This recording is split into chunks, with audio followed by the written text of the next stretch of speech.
know we're missing it. I know we are missing it. We are going to fix it. Season of the Worthy is about to finish, and with that comes Season 11. I wish I could say that Season 10 was a better experience, but it was truly plagued by a lack of content and a large part of the community mainly focusing on the issues with cheaters running rampant in the game. Bungie hyped up Season 11 a few seasons ago, and that has many players excited. Yet, after such a lackluster season, it has left many in the community wondering if Bungie can bring Destiny back from its lowest point ever. With the new season less than a week away, some players are scrambling to prepare while others are just waiting for the new content, not too worried about being close to the new max power level within the first few days. In this video, I want to go over a last-minute prep guide that all of you can do with only a few days left, which will allow PvP players like me to have a slight edge for the first weekend of Trials of Osiris, or PvE players to have a slight power advantage and some new endgame content. Let's take a look at some of the things you should do first, as these will not be available for you via quests in Season 11.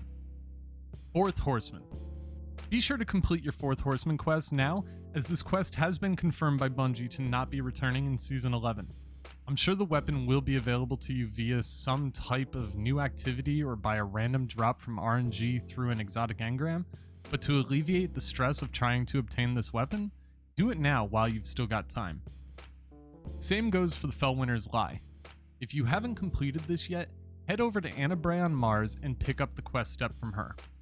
From there, you'll be directed to complete Seraph Towers, which at this point will auto-complete as the community already did that. We then have to head over to Vostok, examine 3 items, and move on to the next step in the quest. It's time to get 1,000 kills with shotguns in a PvE activity, or go into Crucible and get 100 kills. Your best bet is to head to the Shirochi checkpoint, equip secondary shotguns and a tractor cannon. Kill waves of enemies, rinse and repeat. Once you finish this, head to the bunker on the moon, watch a cutscene, and obtain FELWINTER'S Lie, which is a great weapon, especially for those without a good Mindbender's ambition yet. On a little side note, Bungie announced that slug shotguns are going to be getting a 30% damage buff in Season 11 for PvE, and that gives you 2 really good options. The first being the Blasphemer from the Altar of Sorrows boss, which is on a rotational drop. But if you don't feel like waiting, head over to the gunsmith, turn in some gunsmith materials, and get yourself a good bone structure. This is not something that needs to be done right away, but with the incoming buff, it might be a good idea to have one laying around just in case. The next thing you're going to want to do is head over to Spider in his lair and start stacking up on resources, assuming you have an excess amount of legendary shards to spend on them. Myself, I'm collecting 1,000 of each material so that I can have them for upgrading new weapons and armor that I may obtain here in the upcoming season. Like with past seasonal mods, some of them will be left behind or will be placed into the gunsmith's rotation of daily sold mods. Many of us waited for so long to have Powerful Friends sold, and as soon as it was, we were told that it would be nerfed for the next season.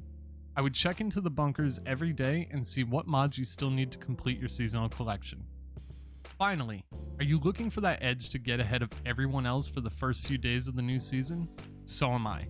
If you have not done so yet, start stacking up on weekly and daily bounties. Weekly bounties give you around 12,000 XP and dailies give you around 6,000 XP. Wait until the day before to begin doing repeatable bounties, as those drop the lowest XP gains for your character. I'll leave a link to the bounties and XP Google document in the description of the video.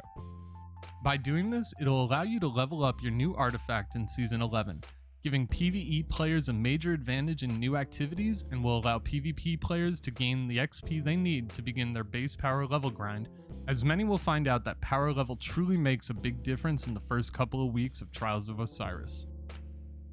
So where are you guys with your grind so far for the new season? Let me know in the comments section below. Thank you guys so much for watching, I really appreciate it, and I'll see you on the next video.